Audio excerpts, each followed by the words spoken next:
Yes, it's the fabulous Creole Love Call.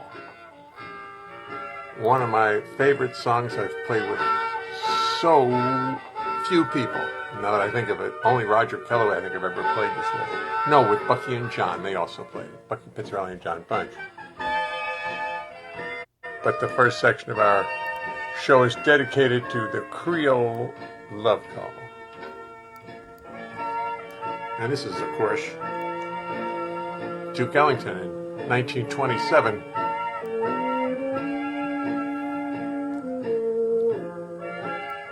Let me see who was playing on that band. Let's see who's on that band. You guys could probably tell me. Louis Metcalf, Bud Miley, Joe Nanton,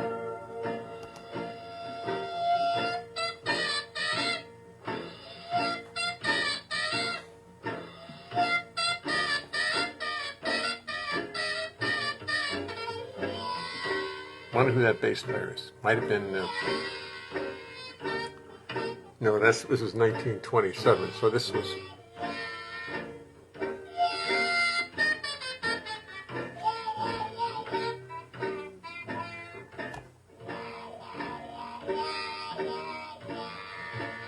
Originally released in 1932 by Columbia Records.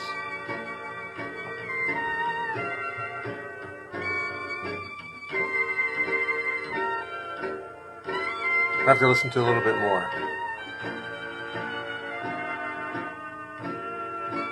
1932.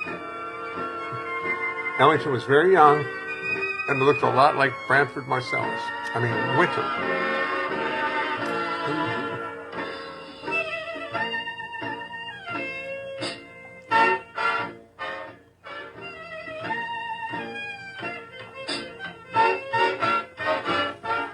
Needs more bass.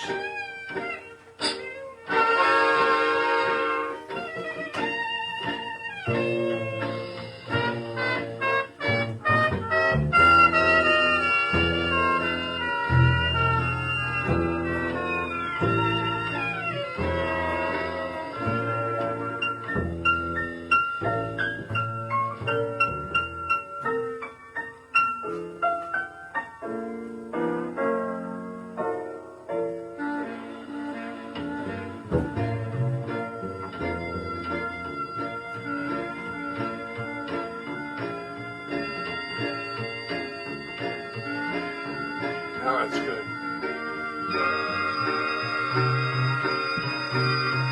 Somebody jump into the bass player.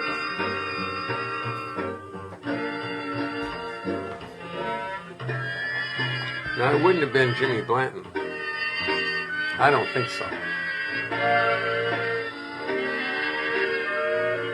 Oh, hi, mates. Who's the bass player on this one? Yes, yes.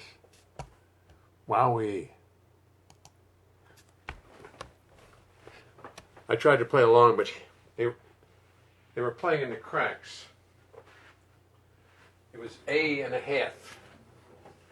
B flat and a half.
That's my version of it.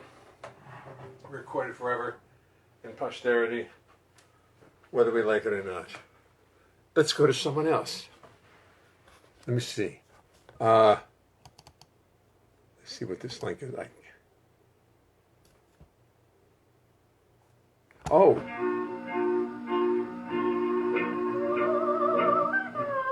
Adelaide Hall.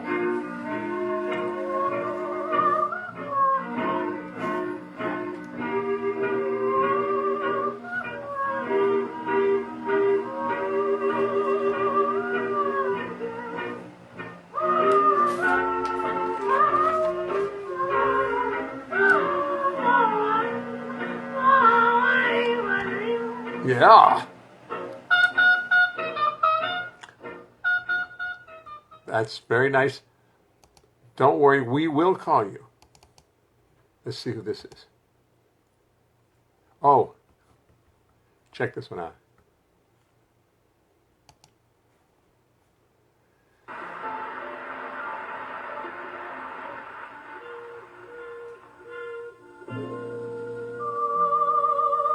Kathleen Battle with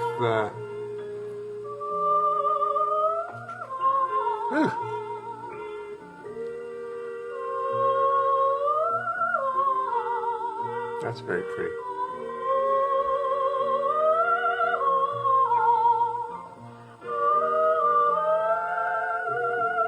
Ooh. She's good. She's got a future in this business. That's for sure. That's for sure. Yes, indeedy. Now here's another version.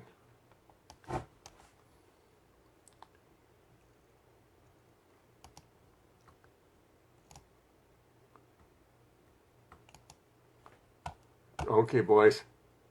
No, let's play Creole Love Call. Creole Love Song. Come on. Go.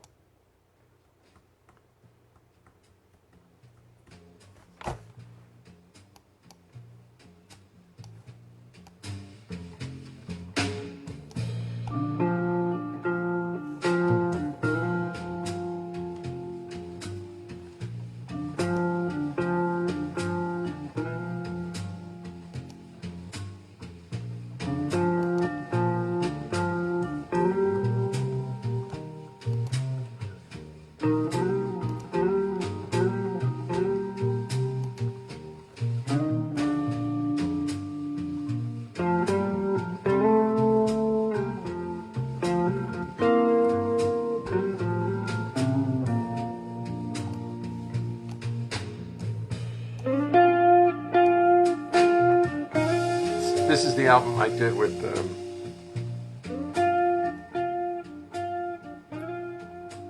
I don't know what it's called. For Duke, with Joe Beck, Gary Burton, Terry Clark, and myself. It was supposed to be my record. Now it's out of now it's been hijacked, and now it's a Gary Burton record.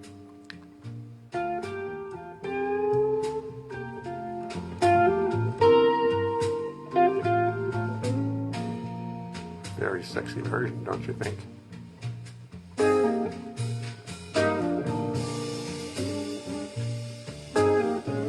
So listen to Joe. Ooh.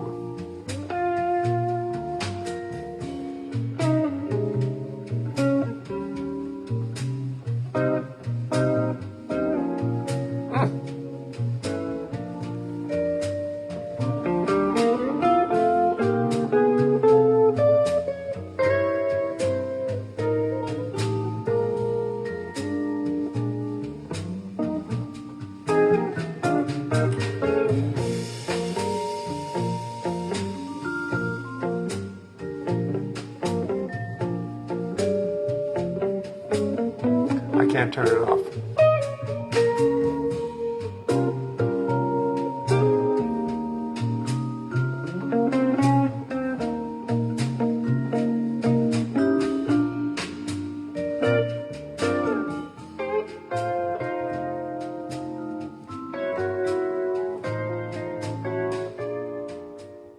But I'm going to.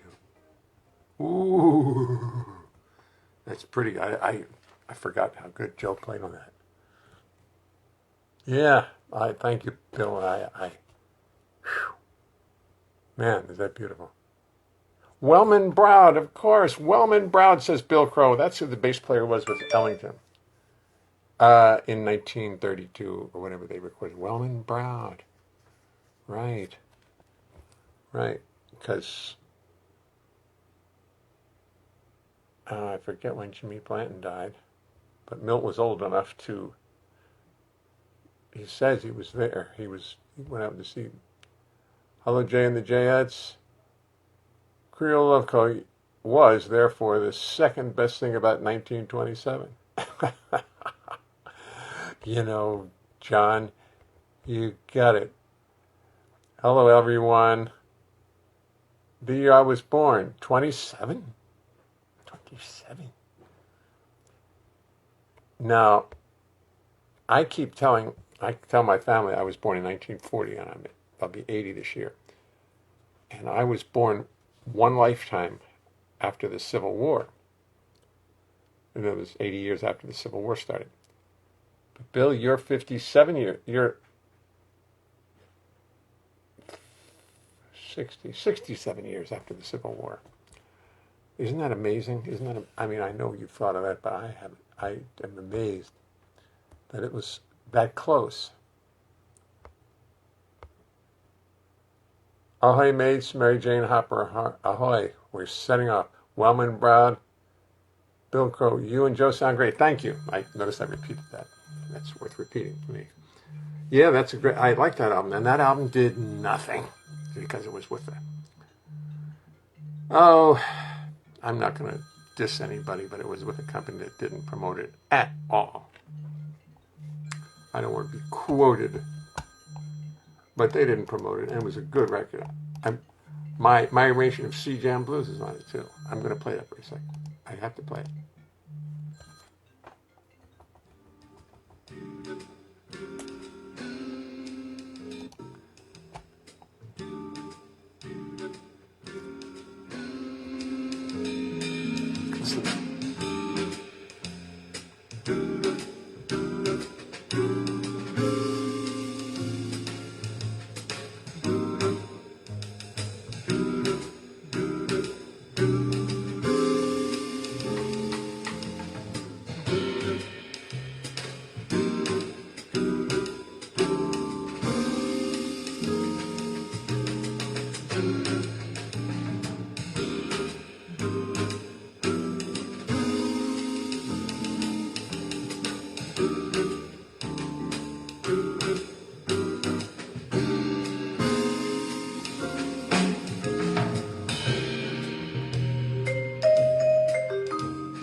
Okay. Don't stop showing up, you guys. I love that record. So that's my Creole love song et al. Section. I had one more. I just want to see who else I had singing this song. Oh, Catherine Battle again. Oh no, an a cappella, a young kid doing an a cappella group.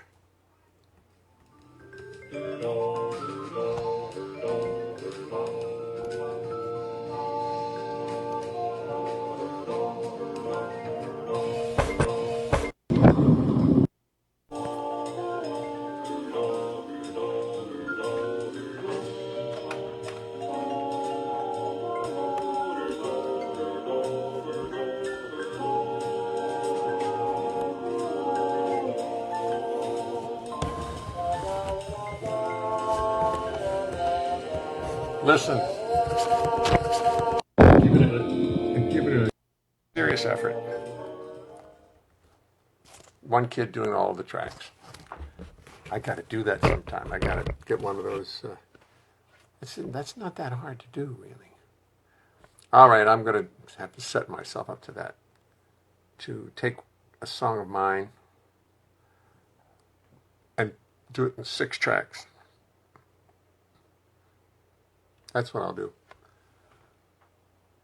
Hey, Nick, Malcolm. That's a dreamy sounding C Jam blues. Yes, I put all substitute changes in. I knew Ellington wouldn't hear it on this earth, so I went ahead and did it. And it's been nice. Let me see. Lindy Lindy flew in 1927. Yes, that was a fine American. That's right, but he did.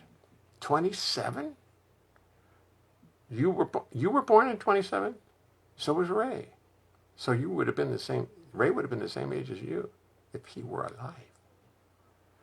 Who else was born in 27? Somebody else famous. I think Charles Mingus was born in 27 too. I do believe.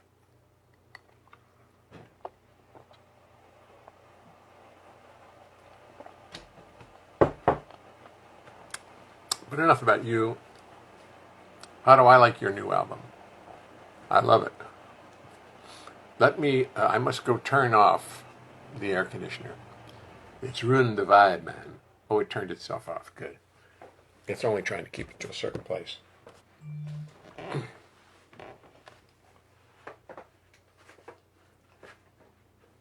I have to try this again. This is my favorite song. But after, of course, I do. Let me tell you something as we start the show. It's a little something I thought you should know. So I will tell you as we settle into place. It's impossible to sing and play the bass. You're a lovely group of people, you deserve the courtesy of knowing what you can expect of me. I've practiced, but it will not mean a thing, cause it's impossible to play the bass and sing. You see, the bass is fretless, it's not like a guitar. On bass you spend your whole life wondering where the hell you are. It's got no little markers, just a fingerboard so bare, and lots of notes which often are not there. But then when you start singing, you've got lyrics on your mind, and the bass on notes of bass become impossible to find. To remember lyrics, melodies, bass lines, and chords is no less a miracle than a Lord's. So as I make 1,000, ever sit there and be kind. Do not fuck to make me happy, keep this all in mind. Remember this is serious, remember this is art. Remember this or I will fall apart. Oh, oh, oh. Then I'd have to pray to God to come and intercede. And he'd only sit and laugh at my wanton greed. He knows that we made the rules for molecules, atoms, time, and space. And she knows it's impossible to sing and play the bass.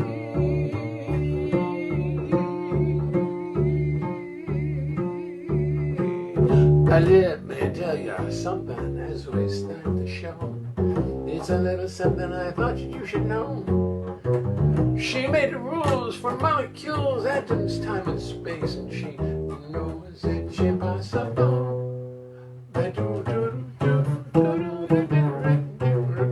to sing and play the bass. I could show the world how to smile. I could be glad all of the while. I could change the gray skies to blue if I had you to. I could leave the old days behind, leave all my pals. I'd never mind. I could start my life all anew if I had you. I could climb the snow-capped mountains, sail the mighty ocean wide.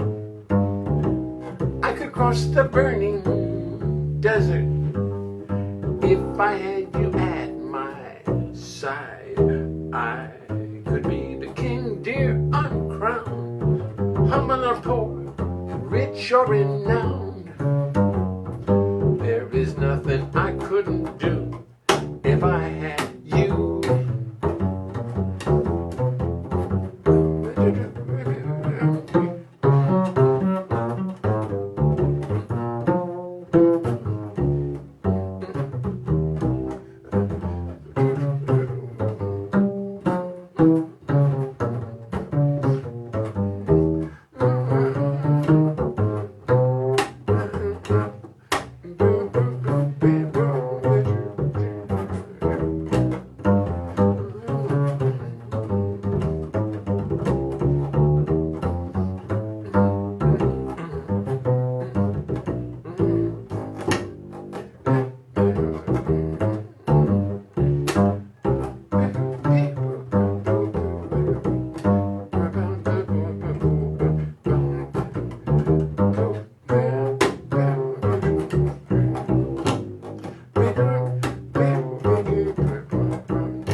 glad all of the while. I could change the gray skies to blue if I had you. I could leave the old days behind, leave all my pals, I'd never mind. I could start my life all anew if I had you. I could climb the snow-capped mountains, sail the mighty ocean wide. I could cross the burning desert if I had you at my side. I could be the king, dear, uncrowned, humble or poor, rich or renowned. There is nothing I couldn't do. There is nothing I couldn't do. There is nothing I couldn't do if I had you.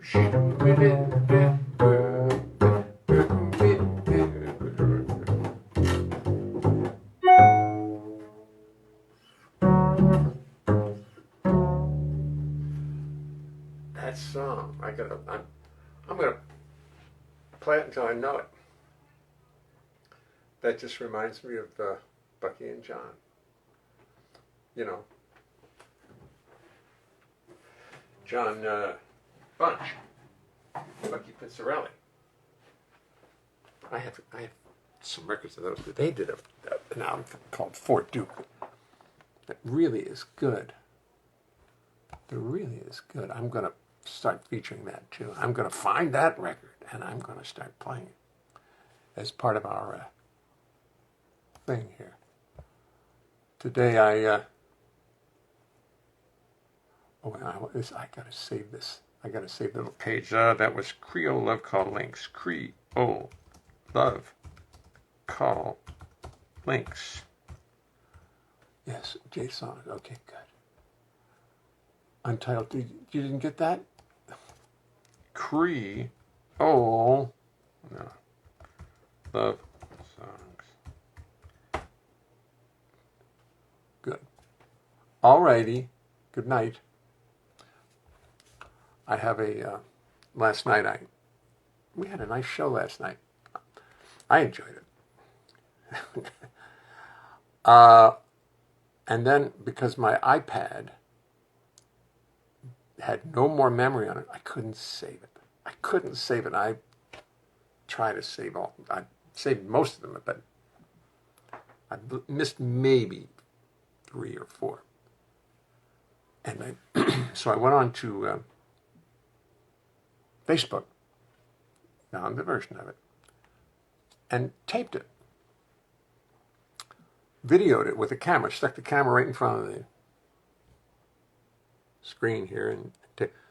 But the camera is a very high resolution camera, what they call 4K. And I'm dealing with a 65 gig video now.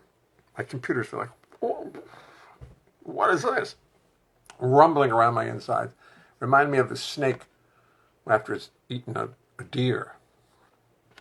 My computer's doing its best. I have an iMac, an old iMac. This is an old iMac, 2011, but it does a fine job. And the computer's busy working on this thing, saying, what are we doing? So when it gets up on YouTube, it will be a result of a lot of work, because I put all these on YouTube. And while we're at it, I found I have had 2 MacBook Pros. My wife had one, and I had one. We bought them in 2011, maybe 2012. And they both started to slow down and get lousy. And I tried to fix them, couldn't help it. So I went to a little fellow who was recommended to me. I don't know his last name. His name is Mike. He's my age. He lives on Queens Boulevard. And he has a little shop.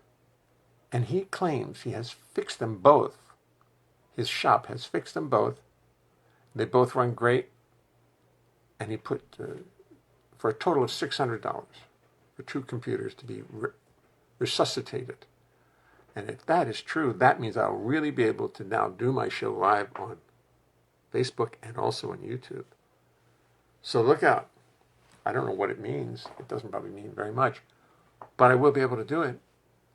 And I'm very happy about that. Because I have a lot of people. Oh, if they're not, see, only my friends can watch it on Facebook. Only my friends. But on YouTube, anybody can watch it. And that'll be fun. That'll be fun. I'm reading Mary Trump's book about who else? Her uncle, Uncle Donald. And you know what? It's a surprise. I don't usually read these books because I'm not much into scandal books, but this one is well written. She's a bright woman. And she really tells you about the family. You like my scars getting better? That was from those of you who weren't here. I went to the dermatologist yesterday, and he gave me a little frozen lemonade, a little frozen nitrogen. Yeah, that's what it is. And it burns like hell, but it gets rid of basal cells. And this is like the 750th basal cell I've had taken off, so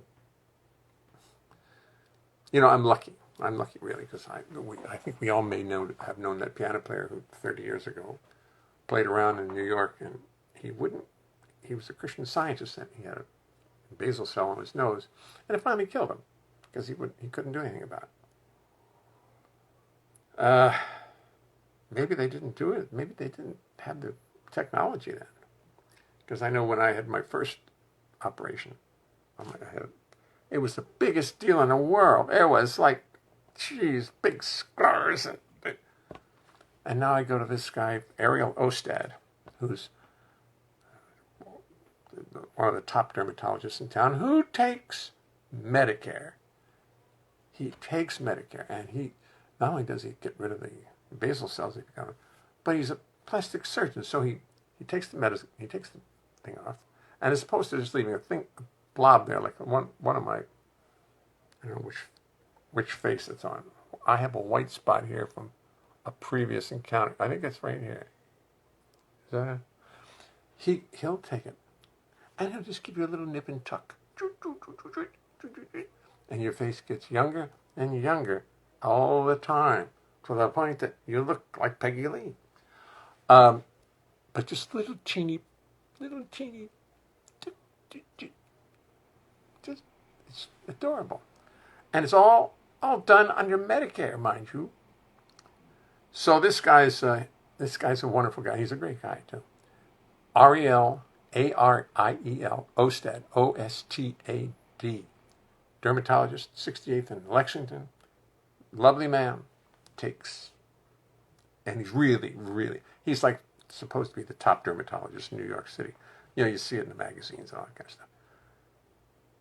And I'm just telling you, he's a good guy, and he's done me a lot of good. And except yesterday he did that. It hurt, but he knows he's done it to me before. He knows I can take it like a man.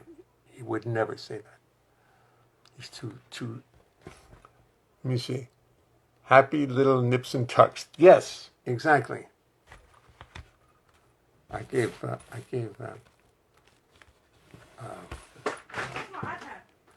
Hi, Vaughn. Hi. Sorry. Excuse me, I gotta go close the door. There's no reverence. They're in the studio next door.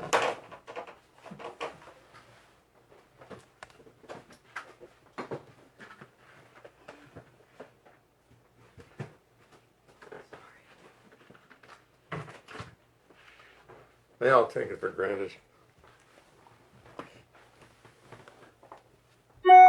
So I got Trophy a nice little stand. So he stands a little higher. Stands on my recordings. It's good use for them. He's happy there. Showing off. He's very proud of his. Very, very proud. Yay!